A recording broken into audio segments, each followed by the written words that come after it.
Très bien. Comment obtenir le mode Guard ou plutôt le mode Guard Villagers? C'est en fait assez simple. C'est un mode qui renforce la défense des villages avec des gardes et modifie le comportement des villageois et autres éléments. Pour l'obtenir, nous allons sur CurseForge. Comme vous voyez, il a 73 millions d'utilisateurs. Il a été mis à jour il y a 1 mois et existe depuis 5 ans. Donc, comme indiqué, voici le villager et nous allons simplement aller dans la section Fichier. Dans Fichier, nous irons à Mod Loader, sélectionnerons Forge et dans Type de version, choisirons celle qui nous intéresse, ici la 1.20.1.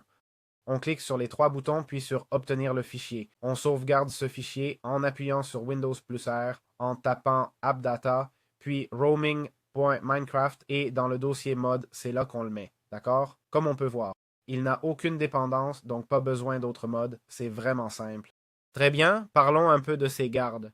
Tout d'abord, où peut-on les trouver? Ces gardes apparaissent naturellement dans les villages. On en trouve généralement 4 ou 5, jusqu'à 6 gardes par village, qui renforcent le golem de fer quand une seule défense ne suffit pas. Leur rôle principal est de défendre les villageois contre les menaces, d'accord? Comme vous voyez, ils sont équipés d'épées ou d'armes à distance. Pour contrôler les gardes, nous devons avoir l'effet Héros du village, d'accord? Si vous n'avez pas cet effet, Héros du village, qu'on obtient en réalisant un raid, d'accord? Je l'ai déjà en ce moment. Et si je fais un clic droit sur le garde, je peux le contrôler. Je peux changer leur armure, leur équipement, leur assigner une patrouille ou leur dire de me suivre. Par exemple, vous voyez son équipement actuel, mais on pourrait changer son épée si on voulait, d'accord? Et ces deux-là me suivent actuellement parce que je comprends que l'option est celle-ci ici ou non, peut-être que c'est l'escorte, je ne sais pas. Voyons, ils me suivent maintenant? Oui. D'accord, donc l'option d'escorte, c'est celle-ci. Et comment recruter des villageois sans emploi comme ce chômeur en tant que garde? En fait, pour les transformer en garde, on ne peut recruter que des villageois sans emploi. Le processus de recrutement est assez simple. On fait un clic droit tout en étant accroupi. Il faut avoir une épée, ou une arbalète.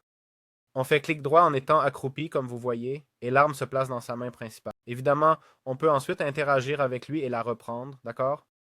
Important, au début, l'accès peut être limité à voir l'inventaire et le contrôle réel. Ça dépend du niveau de réputation qu'on a dans le village. Je vais essayer d'enlever tous les effets, d'accord? Pour voir si je peux encore interagir, mais comme vous voyez, je ne peux pas dire suis-moi.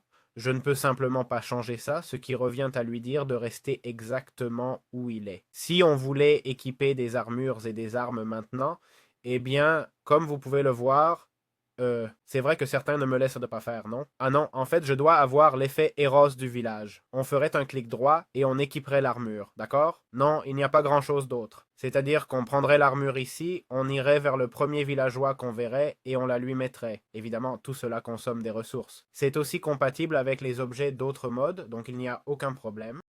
Très bien, nous avons nos villageois et nos gardes ici. Comment leur ordonner de nous suivre, de patrouiller ou de garder position?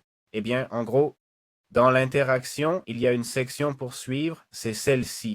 Si nous la désactivons, ils cesseront de nous suivre. Par exemple, je pense que ces deux-là me suivent, non? Si je désactive ça et celui-là aussi, quand je pars, ils arrêteront de me suivre, comme on le voit. Ensuite, on a l'option de patrouiller pour assigner un endroit précis à défendre, d'accord? Si maintenant je le place ici, voilà, il va patrouiller juste là où il se trouve, d'accord? C'est plus une question de maintien de position qu'autre chose, d'accord? Et puis, il y a le maintien de position qui est ce dernier bouton. Patrouiller signifie qu'ils n'ont rien d'activé et le villageois se déplace librement dans le village, d'accord? Notez aussi qu'on peut modifier toutes les données des villageois, comportements inclus, avec des modes comme config ou dans les datapacks du mode lui-même, d'accord? En modifiant leur vie ou d'autres données intéressantes qu'on peut sûrement trouver dans le datapack, d'accord? C'est important de garder ça à l'esprit aussi. Revue. Comment activer la guérison des clercs et forgerons dans Minecraft avec War Villagers? En gros, ce mode intègre aussi un système de soins pour les villageois, renforçant la survie de tous. Non. Les clercs peuvent soigner les gardes et les villageois, d'accord? Qu'est-ce que ça signifie? Si on a plus d'alambic, ça veut dire qu'on aura aussi la possibilité de régénérer plus de gardes. Les clercs peuvent soigner gardes, villageois et même joueurs si notre réputation est assez élevée ou si on a le statut de héros du village. Et aussi, on peut guérir d'autres effets. Oui, regarde, il m'a lancé la potion de régénération. Vous l'avez vu, non? Je ne sais pas s'il t'a vu, mais je vais réessayer, voir si ça marche. Et, en gros, tu perds de la vie et... Pour l'instant, il m'ignore. Essayons encore. Il me lance des graines. Celui-ci n'est pas un clerc, mais celui-là, oui, il me lance un lapis lazuli. Ça fait partie du mode. Celui-ci m'a déjà donné une potion. J'aurais besoin d'un autre clerc. Je ne sais pas s'il y en a ici, mais je comprends peu. Mais bon, vous avez vu qu'il m'a lancé une potion de régénération, non? Et puis les forgerons peuvent soigner le golem de fer avec du fer quand il subit des dégâts, d'accord? Important de le mentionner aussi. Donc, voilà, c'est important à retenir car ce sont des détails qui enrichissent le mode et qu'on peut facilement manquer, hein. Donc voilà, j'espère que cette review du mode vous a plu. Un mode très petit, simple, mais très intéressant à la fois. À bientôt.